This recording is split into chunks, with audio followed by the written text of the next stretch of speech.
guys, welcome to my channel. আৰু আপোনালোকে চাই আছে অনামিকাছ লাইফষ্টাইল আৰু আজি আপোনালোকৰ কাৰণে মই এটা খুবই ধুনীয়া টেষ্টি ৰেচিপি লৈ আহিছোঁ মই বনাম আৰু আপোনালোকে চাব একচুয়ালি সেই ৰেচিপিটো বনাইছিল আমাৰ নানি লেট নানি তেখেত আমাৰ মাজত নাই আজি 2 বছৰে হ'ব তেখেত নথকা আৰু আগতে কি হয় আমি যেতিয়া ঘৰৰ পৰা মামাহঁতৰ ঘৰলৈ যেতিয়া যাওঁ খুব কম পৰিমাণে মছলা খুব কম পৰিমাণে তেল আমি যেতিয়া জিৰা কৰিয়েণ্ডাৰ পাউডাৰ এইবিলাক যিকোনো আমি বস্তু ইউজ কৰোঁ পেকেটৰ যিখিনি মছলা তেখেতে একোৱে সেইবিলাক মিক্স নকৰে সুধা মছলাখিনি দিয়ে তেখেতে কেনেকৈ বনায় তেখেতে জানে ইমানেই টেষ্টি লাগে খাবলৈ যদিও কম পৰিমাণে বস্তুবিলাক ইউজ কৰে খাবলৈ ইমানেই টেষ্টি হয় স্পাইচি হয় আৰু আমি চাই থাকোঁ ওচৰত কেতিয়াবা কেনেকৈনো বনায় ইন ফিউচাৰ আমিও বনাম তেনেকৈ কিন্তু বহুত সৰু আছিলোঁ যদিও তেখেতে বনালে খুব ইণ্টাৰেষ্ট মতে আমি চাওঁ লাহে লাহে কামবিলাক কৰে যেতিয়া চাই খুব ভাল লাগে লগতে জোকায়ো থাকোঁ বাৰু চ' ভাবিলোঁ আজি ভানীটো আমাৰ মাজত নাই আৰু তেখেতৰ সোৱাদ আমি কেতিয়াও পাহৰিবই নোৱাৰোঁ ক'তো বিচাৰি নাপাওঁ চ' ভাবিলোঁ আজি তেখেতে যেনেকৈ বনাইছিলে মাংসৰ জোলটো যেনেকৈ বনাইছিলে আজি তেনেকৈ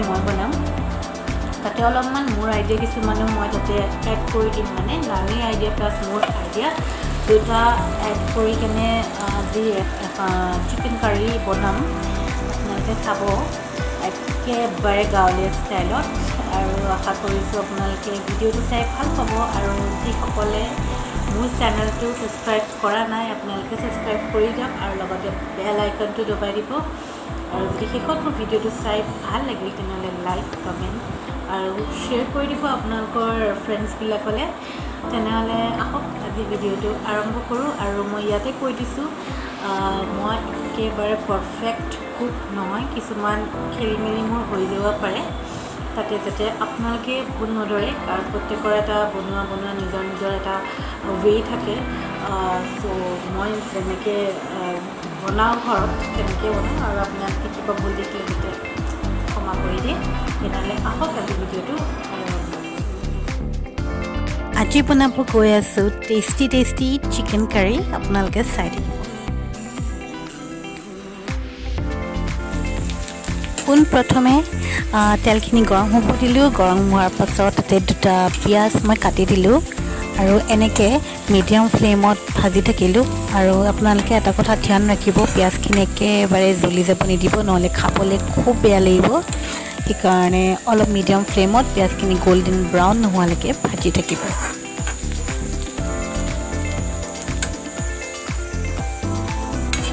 আৰু এনেতে মই এই চামুচখনৰ সমান 1 চামুচ পিঁয়াজ কাঢ়ি থৈ দিম আৰু সেইখিনি পিছত আমি ব্যৱহাৰ কৰিম আৰু কেনেকৈ ব্যৱহাৰ কৰিম আপোনালোকক ভিডিঅ'টোত দেখাই যাম আপোনালোকে সেইকাৰণে ভিডিঅ'টো সম্পূৰ্ণভাৱে চাই থাকিব আৰু ইয়াৰ লগতে মই আপোনালোকক কৈ দিছোঁ যদি আপোনালোকৰ মাংসৰ পৰিমাণটো বেছি পিঁয়াজ অলপ বেছিকৈ ল'ব আচলতে এনেকৈ চিকেন কাৰী বনালে পিঁয়াজটো অলপমান বেছি হ'লে ভাল লাগে সেইকাৰণে পিঁয়াজটো আপোনালোকে অলপ বেছিকৈ ল'ব মোৰ ইয়াত মাংস কম আছে গতিকে মই পিঁয়াজটো কমাই লৈছোঁ আৰু ইয়াতে দি দিলোঁ মই জিৰা গুড়ি হালধি আৰু আদা পেষ্ট অলপমান মই দি দিলোঁ আৰু ধুনীয়াকৈ ভাজি থাকিলোঁ ইয়াৰ কেঁচা গোন্ধটো নোযোৱালৈকে আৰু লগতে তেজপাতটোও দি দিছোঁ আপোনালোকে দেখিছেই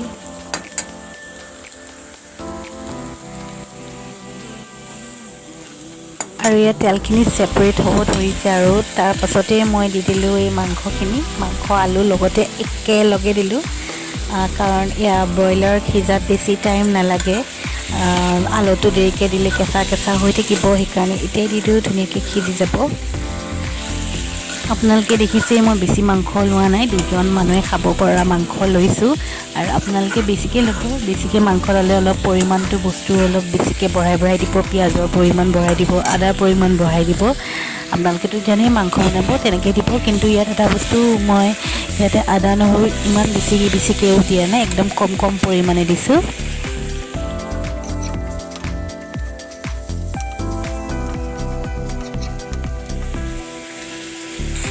আৰু ইয়াত খুন্দনাত থেতেলি লোৱা নহৰু পেষ্ট দি দিলোঁ দেখিছে কিমান কমকৈ দিছোঁ নহয়নে আৰু পিঁয়াজখিনিতো কাঢ়ি থোৱা আছে, সেইখিনিও মই ব্যৱহাৰ কৰিম অলপ দেৰিকৈ। কেনেকৈ ব্যৱহাৰ কৰিম আপোনালোকক দেখুৱাম বাৰু। কিন্তু আপোনালোকে যোনটো আদা নহৰু পেষ্টটো একদম কম পৰিমাণে ব্যৱহাৰ কৰিব, তেতিয়াহে এটা ধুনীয়া গাঁৱলীয়া সোৱাদ আহিব। তেনেকৈ মই কৈছিলোঁ, মোৰ নানীয়ে বনাইছিলে, তেনেকৈ মই আজি বনাম বুলি। সেইকাৰণে মই আদা নহৰুৰ পৰিমাণ একেবাৰে কমাই দিছোঁ, আপোনালোকে চাই থাকিব। আৰু ইয়াৰ একেবাৰে গেছটো ল' ফ্লেমত কৰি একদম ধুনীয়াকৈ ভাজি আছোঁ যেতিয়ালৈকে তেলটো ছেপাৰেট হৈ নাযায়। আৰু এতিয়া নিমখ দিছোঁ সোৱাদ অনুসৰি। আৰু মই মানে আদা নহৰু পিছতেও যেতিয়া খুন্দিছিলোঁ তাতেও নিমখ দি দিছিলোঁ, নিমখ দি খুন্দিছিলোঁ, তেতিয়া বোলে ভাল হয়। আৰু এয়া জলকীয়া খুন্দনাটোতে খুন্দি লৈছোঁ আৰু তাতে দি লৈছোঁ। আৰু মাংসৰ পৰা অলপ চলপ পানী ছেপাৰেটো হৈছে। আৰু এইখিনি আৰু ধুনীয়াকৈ ভাজি থাকিব। এইটোত চবতছে ইম্পৰ্টেণ্ট কথাটো হৈছে আপুনি একেবাৰে ভাজিয়ে থাকিব লাগিব মাংসখিনি, একেবাৰে তলত লাগিব নিদিব, একদম হাতখন লৰাই থাকিব যেতিয়ালৈকে আপোনাৰ বিষ নুঠে। আৰু ইয়াত দেখিছে তেলখিনি কিমান ধুনীয়াকৈ ছেপাৰেট হৈ গৈছে। আৰু মই বহুত টাইম ভাজিছোঁ, যিহেতুকে ইয়াত আদা নহৰুৰ পৰিমাণটো একেবাৰে কম দিছোঁ। লগালগ যদি আপুনি পানী ঢালি দিয়ে খাবলৈ খুবেই বেয়া লাগিব, সেইকাৰণে পূৰা ধুনীয়াকৈ ভাজি থাকিব মাংসখিনি। সঁচা কথা এটা কওঁনে বাৰু, ইমানেই ধুনীয়া গোন্ধাইছে নহয় মাংসখিনি, ইমান ধুনীয়া টেষ্টি স্মেল আহিছে মাংসখিনিৰ পৰা। মই আপোনালোকক কি ক'ম আৰু, আপোনালোকেও বনাই চাবচোন, তাৰপিছত মোক ক'ব। আৰু দেখি বাৰু আপোনালোকৰ লোভ লাগিছে নাই, কাৰ কাৰ লোভ লাগিছে মোক জনাবচোন দেই।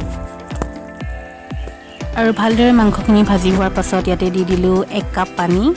আৰু এইখিনি ধুনীয়াকৈ সিজিবলৈ দিম আৰু ঢাকোন লগাই থৈ দিম। ইয়াত দেখিছেনে উতলি আছে,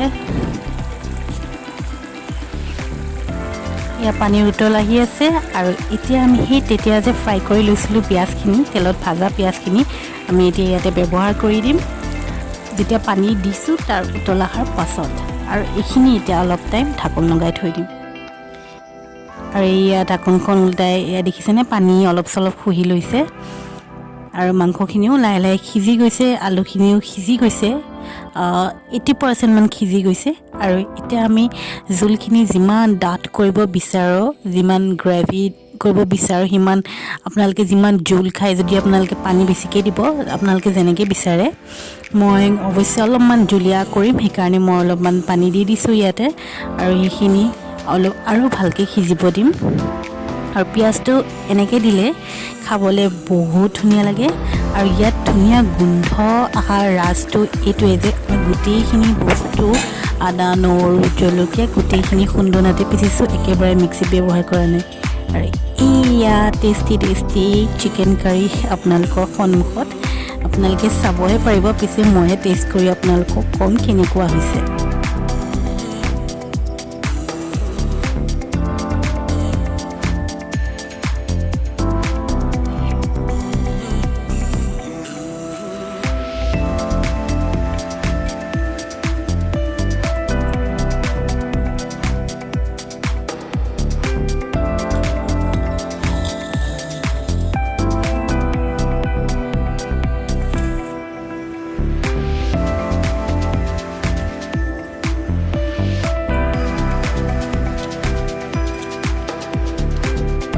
মজা। আৰু এইখিনি মোৰ মৰমৰ ফ্ৰেণ্ডছখিনিৰ কাৰণে। গাইজ, আপোনালোকে চালে মোৰ ভিডিঅ'টো, মাংসৰ জোলখন খাবলৈ সঁচাকৈ বৰ ধুনীয়া হৈছিলে। আমি ৰাতি ভাতৰ লগত খালোঁ আৰু তেখেতেও খুব ভাল পাইছে আৰু ময়ো বিৰাট ভাল লাগিল খাই, মোৰো ভাল লাগিল খাই। আৰু জ্বলা অলপ বেছিকৈ দিছিলোঁ কাৰণে অলপমান জ্বলা হৈছে মানে আমি যিমান জ্বলা খাওঁ সিমান পৰিমাণে জ্বলা দিছোঁ। আৰু অলপ জ্বলা হ'লে মাংসত অলপ জ্বলা হ'লেতো ভাল লাগে, একেবাৰে যদি জলকীয়া তেলকীয়া নিদিয়াকৈ বনাই মাংস খোৱা যেনে নাপায় নহয় জানো।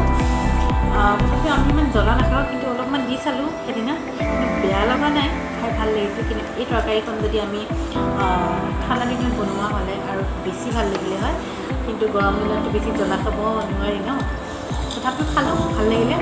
আৰু আপোনালোকে দেখিলে মই কেনেকৈ বনাওঁ আৰু জানি ইয়াত শিকিবলগীয়া একো নাই, অলপ চলপ ময়ো এড কৰি দিছোঁ মোৰ বুদ্ধি কিছুমান। তথাপিও আপোনালোকে ঘৰত বনাই তেনেকৈ খাবচোন। আৰু মিক্সিত মছলা নিপিচি, আদা নহৰু পেষ্টটো মিক্সিত নিপিচি খুন্দনাত পিচিব, আৰু তাৰপাছত টেষ্টটো ক'ব কেনেকুৱা। আৰু বহুতে পিছেও চাগে আৰু মই ভাবোঁ যে মিক্সিত পিছাতকৈ খুন্দনাত যেতিয়া আপোনালোকে পিছে তাতে টেষ্টটো বেছি ধুনীয়া হয় সেইকাৰণে এবাৰৰ পৰা মাংস বনালে মই খুন্দনাতে পিচিম তেনেহ'লে আৰু বেছি কথা নকওঁ ভিডিঅ'টো বেছি লম্বা নকৰোঁ আৰু নহ'লে আপোনালোকৰ ওচৰৰ পৰা বিদায় লওঁ তেনেহ'লে বাই আৰু মোৰ পৰা নাই আৰু ভাল লাগিল লাইক কমেণ্ট আৰু শ্বেয়াৰ কৰি দিব তেনেহ'লে আজিলৈ আহোঁ